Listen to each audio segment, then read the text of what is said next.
Welcome, everyone. Thank you for joining us today. Welcome to our webinar today titled Board Code of Conduct, Managing Difficult Board Members. We have Julie Garland-McClellan, Catherine Rouge, and Fiona McKenzie with us today joining the discussion. So welcome to you all. My name is Sean McDonald, and I shall be your moderator for the next 45 odd minutes.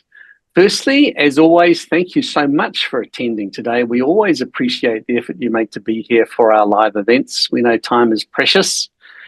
During the session, if you have any questions, please try and use the Q&A button on your toolbar. It should be on the bottom of your screen. We'll be answering these during the session, and we'll try and get through as many of the questions as we have time for. And finally, if you stay through till the end, which of course we hope you will do, and as is very customary for our webinars, we have a special treat for you by answering our very short 1-minute survey. At the end of the webinar, you'll go into the draw to win one of our beautiful gift hampers worth over $400.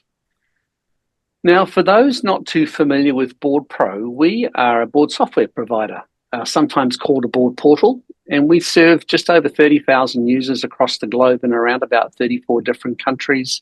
I don't think we're in Guatemala yet, Mariano. So we enable organisations to prepare for and run their board meetings more efficiently and effectively with less time and deliver more impact and value for the organisation. And as much as we are a board software provider or a board portal, part of our wider mission here at Board Pro is to make the fundamentals of governance free and easy to implement for all organisations, but especially those organisations with resource constraints. And one of the many ways we do this is by providing free access to hundreds of business templates, guides, and resources, which you'll find, funnily enough, in the resources section of our website. And these webinars also that we host are a great way of accessing really good governance knowledge without the time commitment and cost associated with in-person events. So for the next 40 odd minutes, just relax, listen, and try to add to the discussion by asking as many questions as you would like using the Q&A button. A full recording of the webinar along with the slide deck and the transcript will be sent to you 24 hours after our session today, and it'll also be available on our website at the same time period. So let me hand over to the team to introduce themselves, starting with you, Julie. Okay, hi, I'm Julie Garland-McClellan. I'm a professional company director and also an advisor to boards, and I am probably known to a few of you because I produce the Director's Dilemma newsletter, which is practical case study based learning for people that really want to learn but don't want to suffer while they're doing it. Over to you, Catherine. Tēnā koutou katoa, ko Catherine Rouge, tōku ingoa no Ototahi aho. Hi everyone, I'm Catherine Rouge, joining you from Christchurch, New Zealand, where it is the 50th anniversary of Māori Language Week this week. Very good. I've got a diverse professional background encompassing aviation operations, strategic comms, culture and behaviour change. These days I work independently as a consultant and facilitator, helping people work with people and managing the human dynamics that shape performance. That's me. Fiona, over to you. Lucky last. Thank you. Good morning, everybody. It's morning here. I'm dialing in from a beautiful, crisp spring morning in Sydney. I'm here because I'm a negotiation and conflict specialist, and codes of conduct are all about preventing and managing poor behaviour and interpersonal conflict. I've got a background in management consulting, but I've spent the last decade or so helping leaders and teams drive alignment using negotiation and conflict skills. So I spend my time training people to negotiate, helping leaders navigate conflict and speaking at conferences on those things. So don't underestimate how important conflict and negotiation skills are for chairs, for directors, for any leaders. They're absolutely critical. I'm happy to be here today. Over to you, Julie. Wonderful. And for those of you that are interested, Fiona did a webinar which I really enjoyed, and I'm sure you can find it on the Board Pro website if you go look for it. Very, very interesting webinar. However, You're here for another, I hope, very interesting webinar. Please type your questions in the chat. I love it when I know that you want to know something rather than I'm just standing here staring at the white light because that's what my presentation skills coach says I should stare at. It's much more fun if I know there's real people out there who are interested. And in the Q&A, not the chat, Julie. In the Q&A. Just enables us to keep a track of them all as they're coming through. It does. And Sonia, thank you so much. I'm so glad you like the newsletter. That's why I write it. So the first thing that I would like to highlight is that with board behavior, you need to get out on the front foot. If you look back over the last 60 years of professional heavyweight boxing, as I do, you'll see there's only one boxer who boxed off the back foot who's ever become heavyweight champion. And that was Frank Bruno.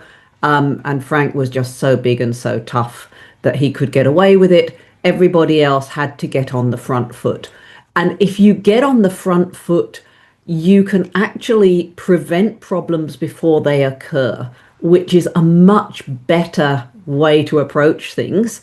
Might not be so good for Fiona's livelihood, but it's a good thing to do. So the things I always ask people to do is have a look around when you're thinking about your board and the behavior. Do you actually have a good board? Is it the sort of board that a good director would aspire to join? Or is it a bit of a shambles? Because fix yourself first and then you will attract good people. Second thing is have a look at your code of conduct. And if you can't find it, there's an issue already, isn't there? Make sure that you have a code of conduct, that it covers the sorts of behaviours you want to cover, not just the things that your lawyers would put in so that you've covered off on the hot topics of the day that are leading to court cases. I really love to see boards that when they invite somebody to join, have a standard letter of invitation that actually says, if you consent to nominate for our board, we will expect you to abide with our code of conduct, our policies, our processes, our procedures. And when you've made your choice or had your election, again, asking the candidate, instead of just giving them that consent to act form, which just says, I, name of, address, consent to be a director of company. Well, that's really exciting. Actually give them something that talks about, yes, have that information in so that that's legally binding, but also a commitment that I consent to be a director and I consent or commit to comply with the policies and the code of conduct.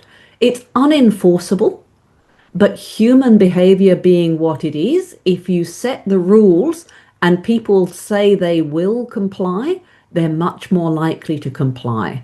And then the fifth thing is, as a chair, so much of this comes down to the chair. So a chair who will act on the first transgression, because that's usually the tiny one. Catherine, your thoughts? Just thinking what a great checklist that is already. I mean, if people left the webinar now because they had another meeting to go, they'd get a lot of value just from that list.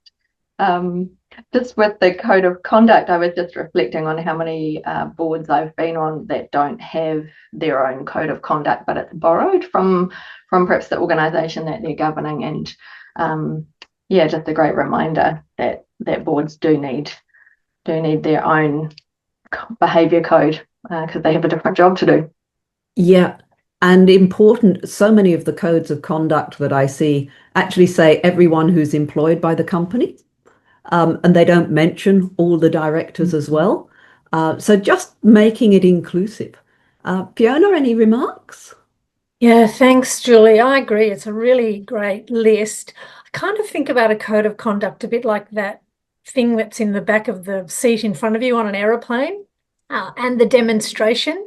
You don't want them doing that demonstration when the plane's hurtling to the ground. You actually want to have some muscle memory for those things that you've heard time and time again, so it's sunk in.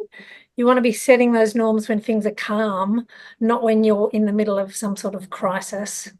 It's easier to agree on the rules when no one's feeling targeted, I guess, is what I'm saying. But I particularly like that last point about the chair acting on the first transgression. You don't want people pleasers in the role. Just this morning, I've put an article on LinkedIn. If you're connected to me about don't be a people pleaser, we've actually got to step up, and you need chairs that can embrace that discomfort and call out the behaviour. Otherwise, things spiral, and a little transgression can grow legs and become a standard practice. So stop things before they escalate. Yep, Sean's going to read us 2 lovely questions. I am, and the first one is actually asked for the panel members to give their 3 top tips for strategies for difficult conversations. So in the absence of time, I think I'll just hand that over to you, Fiona. So could you provide 3 top tips and strategies for difficult conversations managing conflict? Some advice Absolutely. that can be applied in the workplace. The very first Board Pro webinar that I ran was about difficult conversations. So I'd actually refer you to that. It was last year sometime. My top 3 tips are always prepare. Just like a difficult conversation is a form of negotiation, and negotiations are won and lost in the prep. Look at your contribution to the conflict is always important. It's easy to see what the other person's doing wrong, and look for the good. Sometimes somebody on a board who's misbehaving is because they feel like they actually can't communicate their point properly. So it's not about bad behavior, it's about a frustration. So good chairs can actually draw that out. And the third thing is actually prepare yourself for that conversation. You don't want to be entering into a difficult conversation when your emotions are heightened. I teach a lot of strategies to keep yourself calm and work through difficult things. And so there are lots of different ways to do that. And I would encourage people to find their own version of swimmers who listen to, their fight song as they come onto the pool deck, something that works for you to calm yourself down so that you can deliver that information that you've carefully planned, and look for what really matters to the other person and what they're frustrated with. Thanks, Fiona. Another question coming in here. What happens if the chair is the one with poor behaviour? Julie. Well, first of all, read your constitution. I know you think it's boring to read a constitution, but your constitution will tell you whether your chair is directly appointed or elected, or whether they are chosen by the directors from amongst the number. And knowing legally where you stand is a really good idea when you go into any difficult conversation, and telling someone that you're not happy with their behavior is never an easy conversation. So really make sure you know where you stand. The second one is do not retaliate to the chair in an open forum. Surfacing a hostility in a place where there's an audience is not a good idea. I would be more inclined to have a quiet conversation with the chair and ask them what's driving their apparent frustration with the way the board is behaving. What are they trying to achieve? Is there any way you can help them to achieve it? Because probably at the early stages, it's aligned to getting the company to do what the company needs to do. And I meet a lot of chairs who get very frustrated when they can't move the board to do what they know needs doing, or what they believe needs doing. And then the behavior escalates. So again, act as soon as you start to see indications. Don't wait until you've got 6 months data. Actually have the conversation. I could see at last meeting that you appeared to be getting frustrated. Was I right? How can I help? What are you trying? Because showing your frustration does not ever help to resolve it, but actually use some empathy. Make sense? Thanks, Julie. Okay, and a gentle nudge from the person in charge of advancing the slides. Be careful who you let onto your board. There's a really horrific but very good documentary called The Last Flight about Carlos Ghosn, who was the global chair of Nissan. And they went through and talked to people who had promoted him, who had put him on boards, who had chosen him to chair those boards. And they asked them, did you like him? Oh, no, I wouldn't say I liked him. Did you trust him? Oh, I knew he'd make a profit. If you don't like or trust somebody, do not let them on your board. And don't believe everything you read on LinkedIn, unless, of course, Fiona's just posted it, in which case it must be gospel. But, but always check references, because you want to know how that person is going to perform on your board. You don't want to know they were here from this day to that day, this was the title, that was how much they were paid. It's like, yeah, thanks, I can find that out with a simple database check. What I want to know is, what were they like as a colleague? What are they like as a subordinate? What are they like as a boss? What are they like under pressure? What are they like in terms of their preferred communication style? When have you seen them adapt, and can they adapt? How much can they adapt? What stresses them and how do they cope with stress? Because you are always trying to think about, does this person fit on my board? And if you like the answers you get, I always like to then ask, well, if you were appointing them to a board like mine, how would you support them? What induction material do you think they would most need? How would you support them in the first few months of their tenure? And to get this sort of information, when I'm recruiting a director, I like to see at least 6 interviews of at least an hour. And I will talk to 2 people who've chaired a board they're on, 2 people who've been a colleague on a board they're on, nanu, and 2 people who have reported to a board they're on. If they're stepping up to their first board appointment, obviously I change those. But if you can get the psychopaths and the sociopaths weeded out before they get on, and yeah, they do sometimes on paper perform, but boards are all about teamwork, and you need to be able to like and trust the people you're on a team with.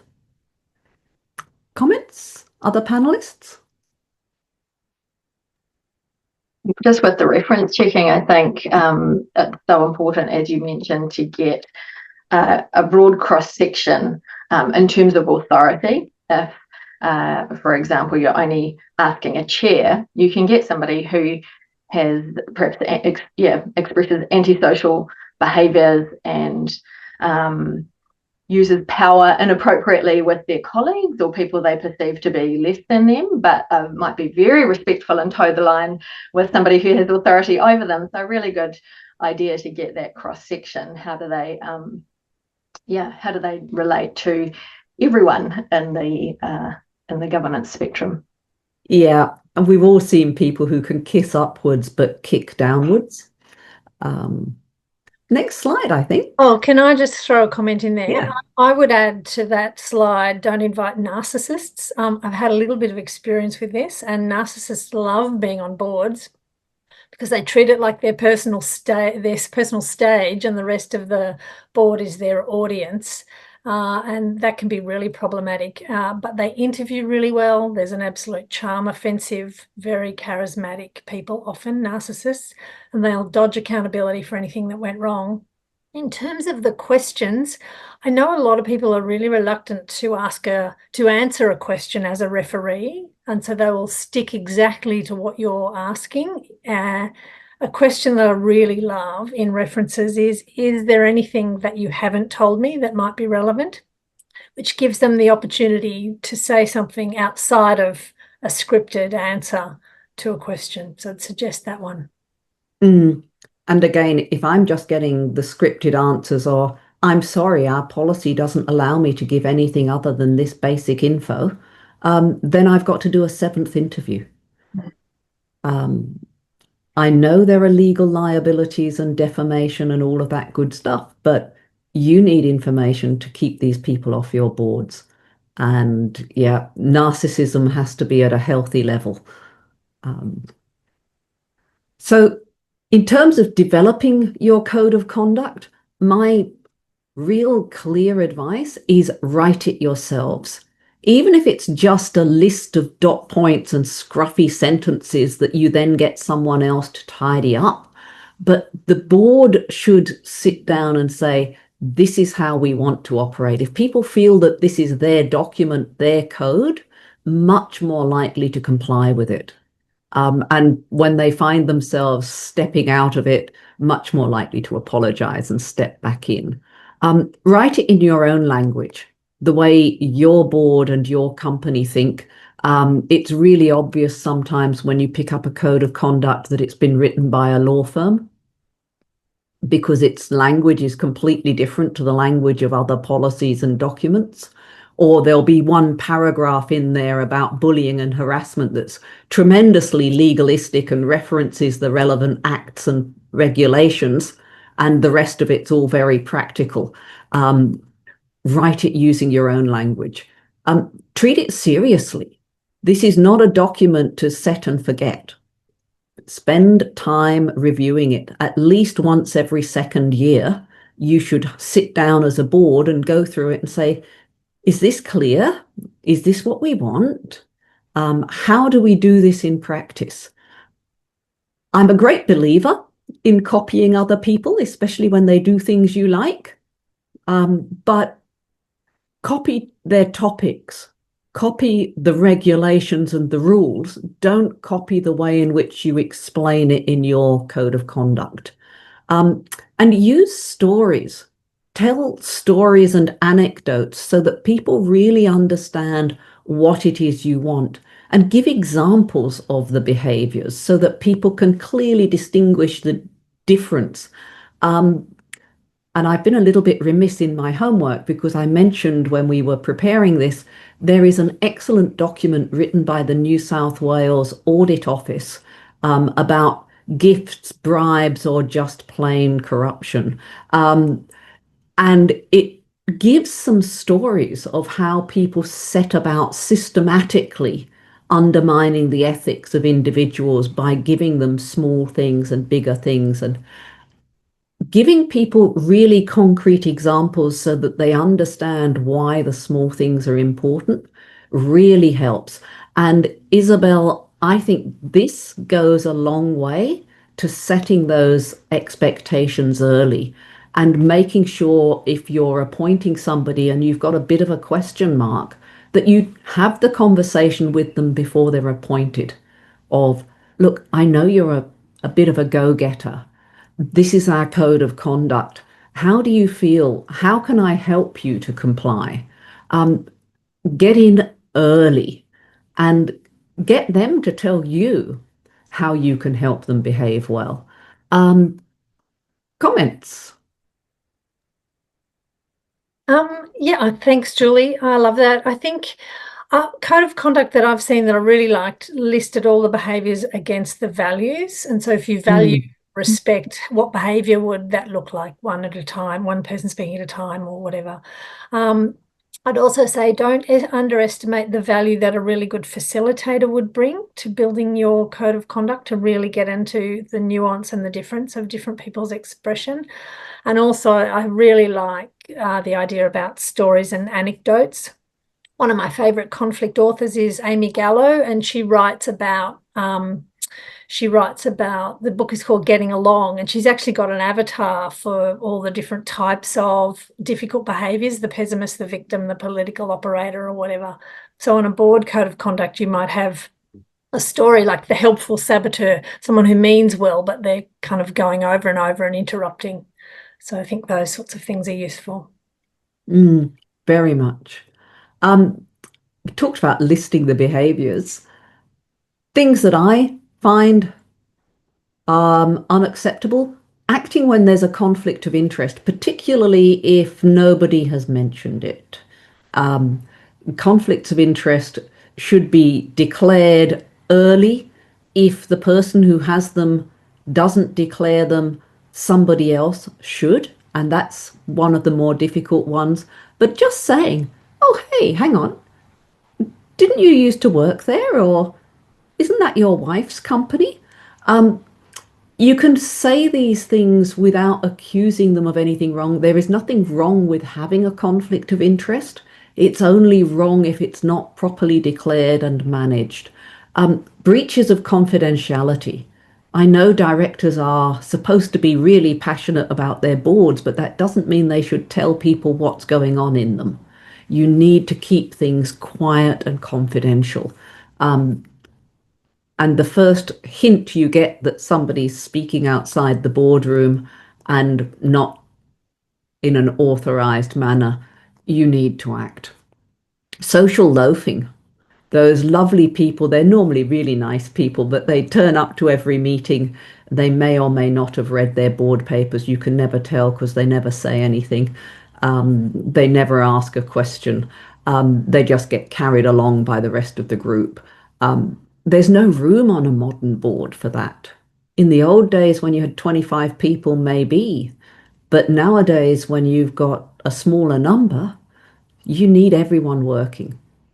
Two conversations in the meeting, completely unacceptable. You just cannot allow that to happen. And I'm an extrovert, so sometimes I do that. But I get a glance from the chair and realize that, oops, hang on, it wasn't my turn to speak and I've spoken over someone. Oops, and shut up and usually apologize. So personal animosity, directors, Corn Ferry called these the hobby horse director, the hobby horse jockey. They harp on and on and on about one particular topic. Not exactly good behavior, but I have seen a chair ask a director like that whether she brought the soapbox with her to every meeting or whether she left it in the corner so she knew it would be there for next time. I think she got the message. But not responding to emails. That's another. It's not a difficult behavior in the meeting, but it makes it really difficult to deal with your board and your directors. You want to know that they've seen the email, they've read the email, they've acknowledged the existence of it. Similarly, not checking minutes. For a board to arrive at the next meeting, not having read the minutes of the previous one and checked them and signed off and agreed that, yes, that looks like a reasonable record, being late and leaving early. It happens sometimes, but it should be a rarity. And another unacceptable behavior that I think I might flick to one of my colleagues here is having your own transcript and notes, particularly if you're using a publicly available AI to make that transcript for you. I think if you are recording or transcribing, it should be known, and there should be rules about where the information is kept, how it's stored, who has access, and when it will be deleted. I might be a minority on that. Catherine. Yeah, I'm a fan of AI note takers, but I think the key thing in terms of where they, become acceptable or unacceptable is the use of them being in the open, out in the open, and shared agreement on, like you said, where's the information stored? Probably one of the most important things is, what is this information going to be used for? Do we all agree that we can all keep our own records? Is that necessary if we also have minutes, which are the official record? Do we need an unofficial record? But there can be lots of reasons why these tools are useful. The key thing is having it explained, codified, and a shared agreement that we all adhere to. I agree. Next slide, please. And so much of this comes down to the chair actually reminding people that if they've got one of these sitting on the desk, it must be on silent and things like that. But a well-chaired meeting prevents misconduct. And the work of the chair happens long before the meeting. It's about making sure your annual work plan's appropriate, making sure your meeting agendas are covering the required topics in the required way. If there's too much work, maybe inserting another meeting. If you've got meetings that are dragging on and nothing much is happening, maybe reduce the number of meetings. Engaging all of the directors. This is the work that we see. This is the conductor role as opposed to the preparation role. Recusing people if they've got a conflict of interest, or drawing people into the conversation if they seem to be sitting quietly and not contributing. And really important, and we'll see an example of this in a second, responding quickly if there's a breach of the accepted standards. Other things that help: accurate time allocation. Really thinking through, can we have that discussion in 10 minutes or is it a 20-minute discussion? There's nothing more likely to annoy busy people than a meeting that runs over or that called for 4 hours and was finished in 2.5. And that sort of frustration will generate those tiny little aggressions that can then escalate over time. And a good trick for a lot of chairs is to actually outsource the timekeeping. Get somebody else to give you a nudge on time, just to help you keep an eye so that you can focus on the discussion. Bad behavior from chairs: reading the papers during the meeting. You should be listening to your directors. You should be thinking about managing the conversation, not checking the papers. So again, anything you can take off your table, like time, do so.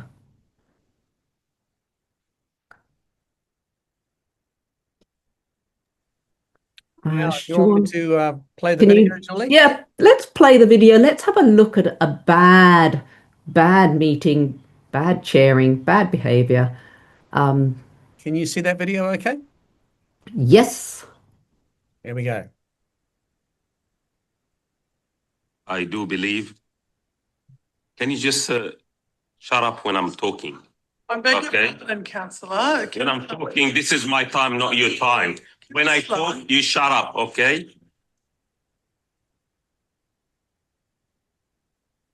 Why she's talking while I'm talking? Why she's taking from my time?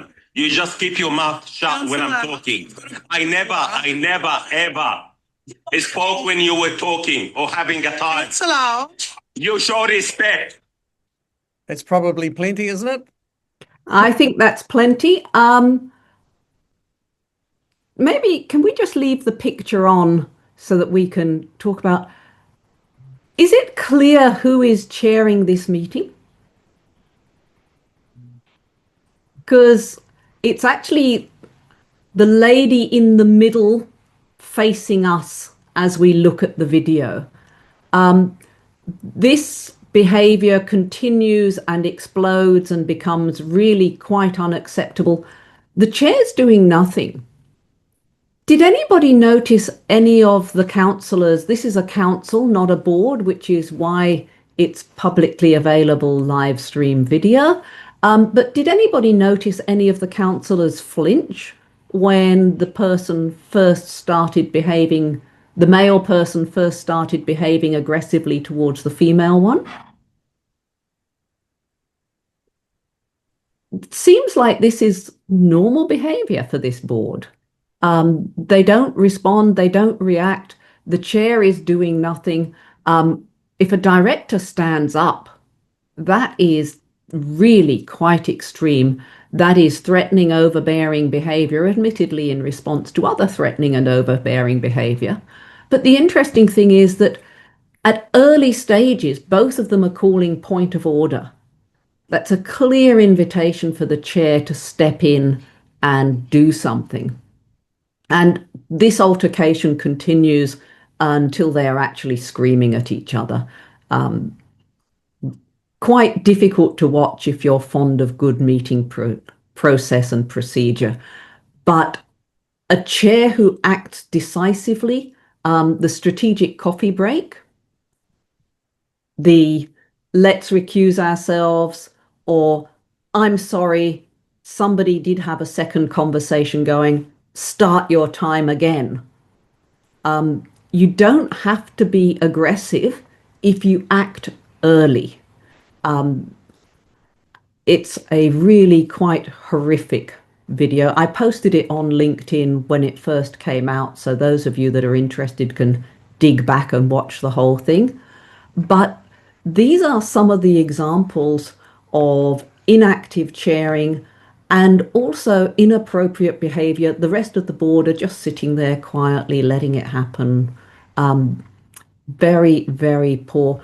And people sometimes say, oh, surely things never get that bad. Yes, they do. If they get this bad when people know the camera's rolling, you can just imagine what happens when there's no camera in the room. I have heard of boards where people have actually physically assaulted other people. Verbal assault, very common. Really important as a chair to nip this in the bud early and to talk with people before the meetings about behaving properly. I think that's enough of that one. Should we move on to the next one?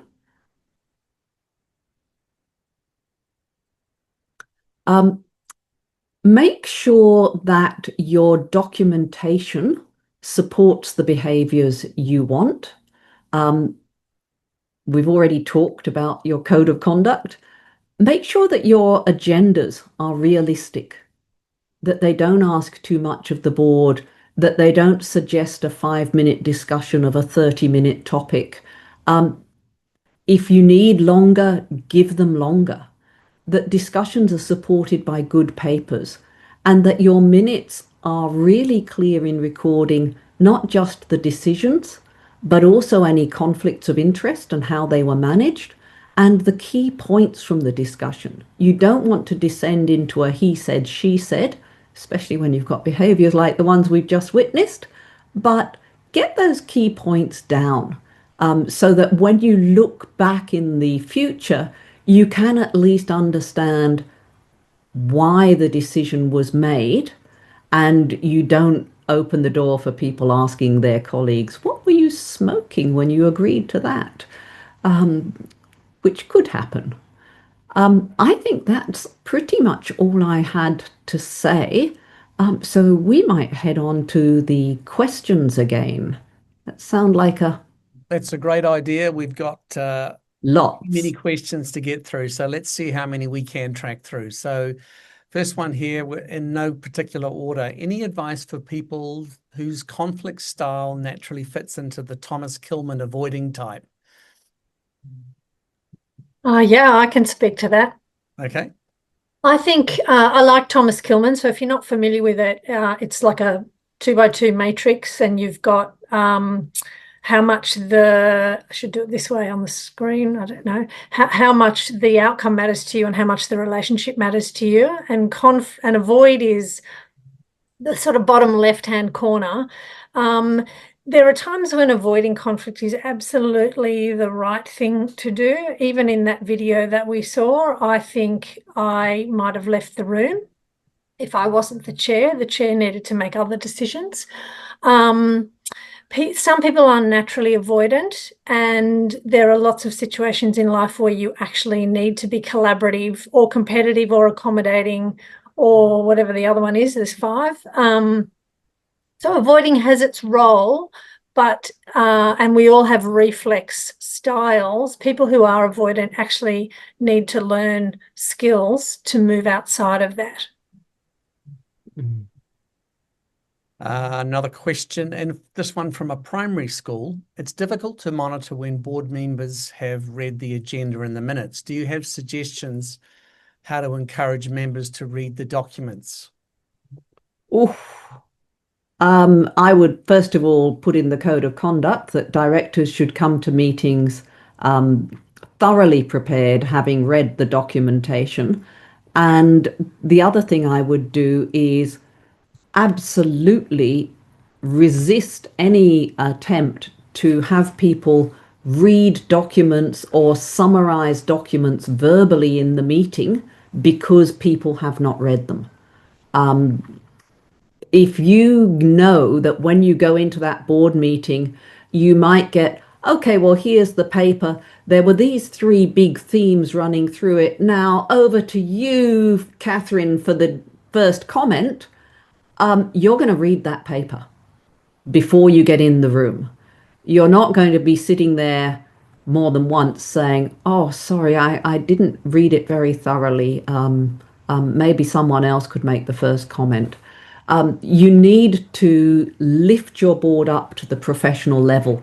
And every time you accommodate their not reading, you enable them not reading again in the future.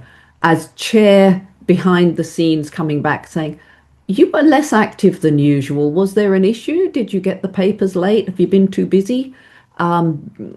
Just signaling to people, 1, I care about you, and 2, you're not up to scratch. Come on, pull your pants up and get going.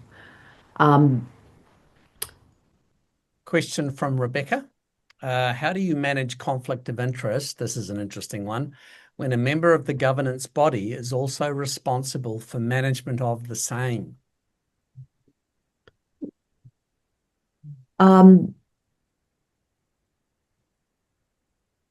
Couple of points.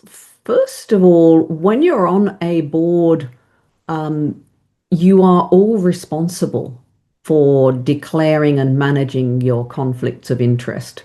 So if you think the person who's supposed to be managing it isn't, it's up to other people to say, by the way, isn't this a conflict of interest? And how are we managing it? What is our policy? We should have a policy on conflicts of interest. If we don't, there's an excellent masterclass on that. But really call people to account on that one. And if the person who is running your conflicts of interest register, it's usually your company secretary, your chair, or your CEO, if they are the person with the big conflict that they then resist having properly documented, I would take that duty away from them and give it to somebody else. Give it to the chair of the audit committee, somebody who's independent. Fiona, Catherine, comments? While Yeah, you're thinking. I agree, Julie. Sorry, Sean. No, you go on. Oh, I was just going to say, no, look, I totally agree with that. I think conflict of interest is a real challenge. And the directors in charge of that or the chair really need to stay on top of it and call it out. The lovely comment from Graham in the Q&A that he's in a federated model board. And of course, you're structurally built with conflicts. And if everybody with a conflict leaves the room, the board's empty. So you just have to declare and require the transparency to inspire the behaviors you want. And actually having the chair in the opening remarks say, okay, now we're going to address the budget. I know you all want to get the best you can for your state. However, in this meeting, we're concerned with getting the best outcome for the overall national body. It just frames it for the directors and helps them, and again, support them. Because sometimes they're going to have to go back to their states and say, I know we wanted more, but we didn't get it. And I was part of the board that agreed that we would not get it. Those are tough conversations too. Thanks, Julie. Now, I'd just like to thank everybody for the great questions that have come in. We've got over 27 questions unanswered. So what we'll be doing is just holding a closed webinar over the next week, and we will attempt to answer all these great questions that have come in, and then we will send this video link out to you all. So just to wrap up, feel free, please, to connect with our presenters on LinkedIn. I'm sure they will look forward to your connection. If you'd like to be put in touch with any of the panelists, Julie, Catherine, or Fiona, please indicate your interest at the end of the webinar as you exit. So you'll receive an email from me tomorrow, which will include a video of today's webinar, along with the presentation slides and the transcript. So as you leave the webinar, don't forget to complete our 1-minute survey, go into the draw for our beautiful gift hamper. I'll announce the winner of that tomorrow. Thank you again, everybody, for your attendance. I hope you enjoyed the great conversation today. Thanks, Julie, Catherine, and Fiona again for your conversation. Look forward to seeing you at our next webinar, everybody. Have a great day.